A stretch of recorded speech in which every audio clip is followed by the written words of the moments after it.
डाव बघा, नाटक बघा.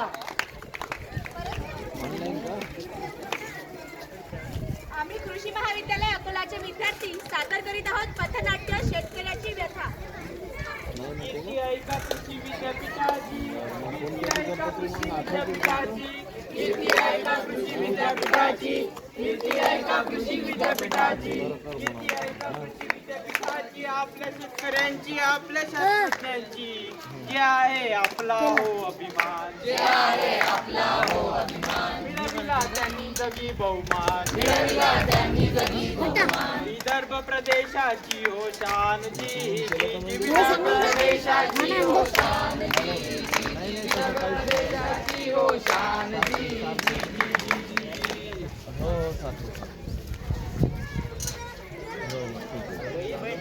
काळ्या मातीत मातीत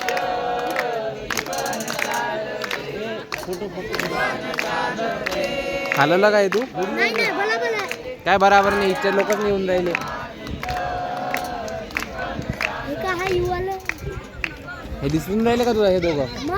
मग कुठे आहे आता दिसून राहिले का? हा आधी दिसत होते का? हो का?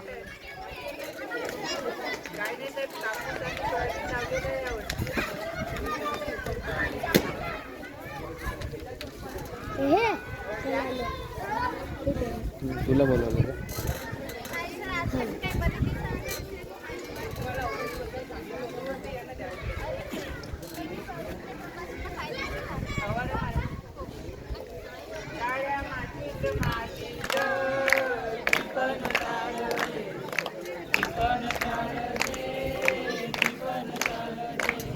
चला तर बघूया शेतकऱ्यासोबत काय झालं.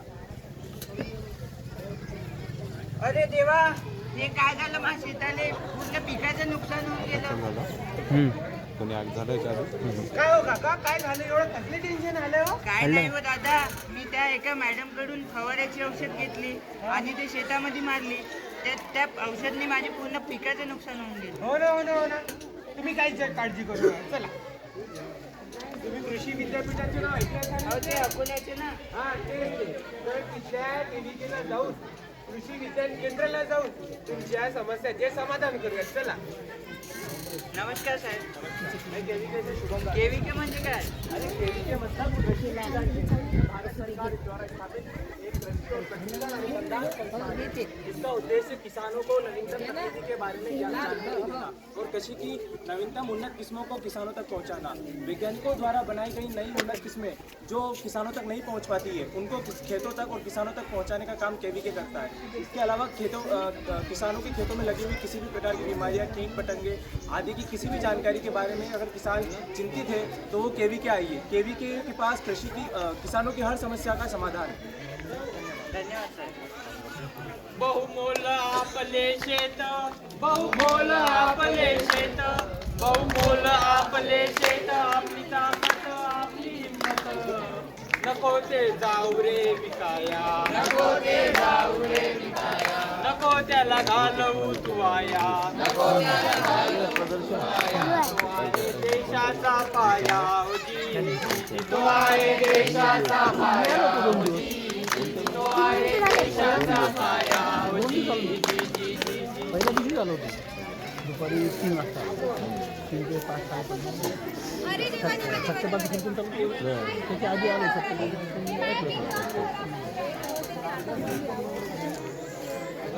का बरे? काय झालं तुझ्या शेताले? मागच्या वर्षी तर लय पीक आलं होतं तुले. काय झालं या वर्षी? काय सांगू? हे सारं पीक खराब झालं. बरं, मागच्या आठवड्यात आपल्या गावात माती परीक्षणाचे लोक आले होते. तू केलं होतं का तुझ्या वावराचं? हे काय असते माती परीक्षण? काय माणसानं मी सांगितलं मला. कुठे गेला तुझा माणूस? काय जाऊन बसून कुठे जाऊन बसते तर? अरे हा आला बघ. अगं मी काय हिंडायला थोडी गेलो होतो. मी गेलो होतो आपल्या डॉक्टर पंजाबराव देशमुख कृषी विद्यापीठात. तुला माहिती आहे का हे कोण आहेत? तर हे आहे डॉक्टर जाधव. हे आपल्याला आता आपल्या शेतात आपण काय काय उपाययोजना करायला पाहिजे हे आता आपल्याला सांगतील. राम राम राम राम. काय झालं? काय ना सारं पीक खराब झालं. चिंता करायची काहीच आवश्यकता नाही. तुम्ही मला सांगा, तुम्ही माती परीक्षण केले होते का? नाही साहेब, केलं होतं माझ्या बाबा. त्याचा नक्कीच तुम्हाला फायदा झाला असेल. माझ्या उत्पादनात लय वाढ झाली. अहो साहेब, या माती परीक्षणाचे काय फायदे आहेत? माती परीक्षणामुळे अनेक फायदे होतात, जसे की अचूक खत नियोजन, उत्पादनात वाढ, जमिनीची सुपीकता, पर्यावरणाचे रक्षण, जमिनीच्या आरोग्याची माहिती, जमिनीतील घटकांची माहिती, अशा इत्यादी घटकांची आपल्याला माहिती मिळते. माती विना पिकं गेली, पिका विना शेती गेली, शेती विना शेतकरी कचला, एवढा अनर्थ फक्त एका कुपोषित मातीमुळे झाला. चला तर आता ऐकूया बळीराजाची कथा. जय जवान जय किसान, जय जवान जय किसान, जय जवान जय किसान, जय जवान जय किसान फक्त म्हणायचं वाक्य. विचार कर, खरंच हे बळीराजाचं राज्य आहे. त्याच्या पोरांच्या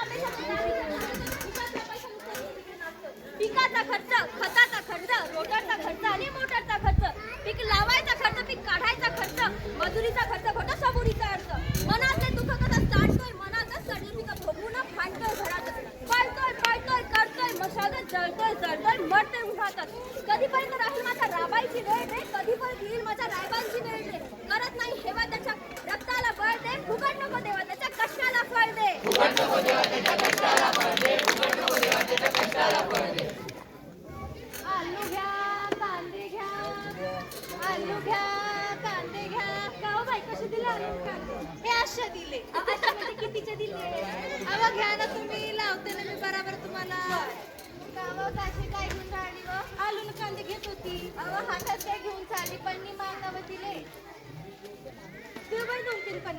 पन्नी कशाला मागून राहिली तिले? तुला माहिती का ते आलू कांदे तुम्ही पन्न्यात नाही, त्या पन्न्यात तुम्ही रस्त्यावर टाकणार, गाई गोरं ढोरं ते पन्न्यात खाणार, म्हणजे पोटात गेल्यावर ते आजारी पडणार आणि मरून जाणार. किती प्रदूषण होते माहितीये का? तुला माहितीये तुले पन्न्या पूजेला किती दिवस लागतील? तर 5-6 महिन्यात कुजत. अहो ते 5-6 पिढ्या जाणार तरी पण ते पन्न्या कुजत नाही. म्हणून सरकार म्हणते या कमी करा कमी करा, प्लास्टिकचा वापर कमी करा, कमी करा कमी करा, प्लास्टिकचा वापर कमी करा. ए गंगो, गंगो कुठे गेली रे? सगळे कुठे गायब झाले? क्या आलाय हो बॉस, कमवायचा काही पत्ता नाही, होते नव्हते सारे पैसे उडवले, शान बादशाचे आणि दुकान फुटाण्याचं. मला काय माहित नाही, मला पैसे दे पैसे. कायचे पैसे येते घरात खायला नाही, कायचे पैसे तुम्ही तुम्हाला? 10 रुपयाला पैसे पाहिजे, पैसे दे.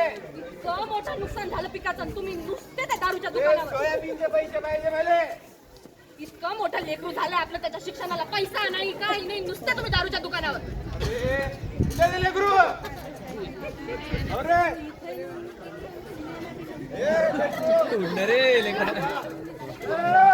बाबा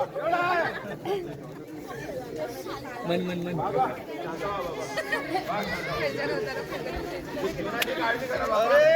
अरे असं जीवन जगल्यापेक्षा मेलेलं बरे. बाबा ऐका तो, असे जीवन जगल्यापेक्षा मेलेलं बरे आणि मरता मरता थोडेसे पेलेले बरे. अरे अंतयात्रेत माझ्या सर्वजण शुद्धीत पाहिजे. अंतयात्रेत माझ्या सर्वजण शुद्धीत पाहिजे. मात्र 4 कसले करी केले पाहिजे. काही बोलत आहे बाबा तुम्ही? शांत होता वा, शांत व्हा, शांत व्हा बाबा. शिकायला पैसे लागतं ना मला. नाही पाहिजे. तुम्हाला माहिती आहे का मी कुठे शिकत आहे? मी महाराष्ट्राच्या नामांकित कृषी विद्यापीठामध्ये शिकत आहे. तुम्ही डॉक्टर पंजाबराव देशमुख कृषी विद्यापीठ ऐकलं असेल ना? तिथेच मला कृषीचं शिक्षण घेत आहे बाबा मी. मग मी काय बघ, मला तिथे कापणीपासून पेरणीपासून तर कापणीपर्यंत सगळं शिकवते बाबा. आणि मला सगळं येतं. आता आपण सगळं ज्ञान वापरून आपण आपलं उत्पन्न वाढवू शकतो बाबा. मग पैसे येतील? पैसे येतात ना बाबा, पैसे येणार बाबा. शांत बाबा. आई तू कसलीच काळजी करू नको. आपण डॉक्टर पंजाबराव देशमुख कृषी विद्यापीठाने तयार केलेले वाण वापरून आपलं उत्पन्न वाढवू शकतो. सुवर्ण सोया, सोया गोड अशा सोयाबीनची व्हेरायटी, तारा तुरीची व्हेरायटी, जागती 9218 हरभऱ्याची व्हेरायटी, पिढी केवी शुभ्रा कापसाची व्हेरायटी, असे खूप सारे वाण वापरून आपण आपलं उत्पन्न वाढवू शकतो आणि आपली आर्थिक परिस्थिती सुधारू शकतो. त्यावेळेस आपण नक्की असंच करू बाळा. आई आपल्याला असंच करावं लागतं. शेती पुरेशी आहे परंतु पीक तेवढं येत नाही, काळजी करू नका. डॉक्टर पंजाबराव देशमुख कृषी विद्यापीठाची कृषी संवादिनी आहे ना, विद्यापीठाद्वारे विदर्भातील जमीन हवामान, भौगोलिक स्थिती आणि शेती पद्धतीला विचारात घेऊन प्रमुख पिके जसे तृणधान्य, कडधान्य, कपाशी आणि फळभाज्या यांचे प्रगत लागवड तंत्रज्ञान आणि उत्पादन वाढवण्यासाठी महत्त्वाचे योगदान दिलेलं आहे. बरं, आता तुमचं कुटुंबही मोठं आहे आणि शेती तेवढी नाही आहे, तर मग शेतीला जोडधंदा हवाय. त्या जोडधंद्यातून 4 पैसे शिल्लक उरावे एवढीच माफक अपेक्षा असते. त्यासाठी 2 गाई, 4 बकऱ्या, 4-5 कोंबड्या एवढं जरी पाळलं तर त्यांचा उदरनिर्वाह शेतीतील धान्य, पालापाचोळा यावर करता येतो. बरं, पंजाबराव देशमुख कृषी विद्यापीठाने विकसित केलेले वाण तुमच्यापर्यंत पोहोचवण्यासाठी ॲग्रोटेक, शिवार फेरी यांसारखे प्रशिक्षण शिबिर किंवा मग वाणांचे फ्रंटलाईन डेमॉन्स्ट्रेशन ज्याला म्हणतात ते तुम्हाला उपलब्ध करून दिलं जाते. बरं, आता काही महिला म्हणेल की आमच्यासाठी काहीच नाही का? आहे. शेतीत प्रगतिशील महिला आहे, त्यांचा 8 मार्चला कुलगुरू महोदयांच्या हस्ते सत्कार आपण करीत असतो. धन्यवाद. एक वेळ अवश्य डॉक्टर पंजाबराव देशमुख कृषी विद्यापीठाला भेट द्या. म्हणून ज्या विद्यापीठाने आपल्याला ताकद दिली त्या विद्यापीठाला आपण ताकद द्यायला नको का? विद्यापीठाच्या नवनवीन तंत्रज्ञानाचा शिफारसींची अंमलबजावणी करायला नको का? ज्या शेतकऱ्याच्या मागे कृषी विद्यापीठाच्या मार्गदर्शनाची शाही त्या शेतकऱ्याला शेतीबद्दल टेन्शन नाही. म्हणून चला करू योगदान, चला चला करू योगदान, चला चला करू योगदान. आपला मान, आपली शान, आपल्या भविष्याची वाट, आपल्या भविष्याची वाट. चला देऊ विद्यापीठाला हो साथ,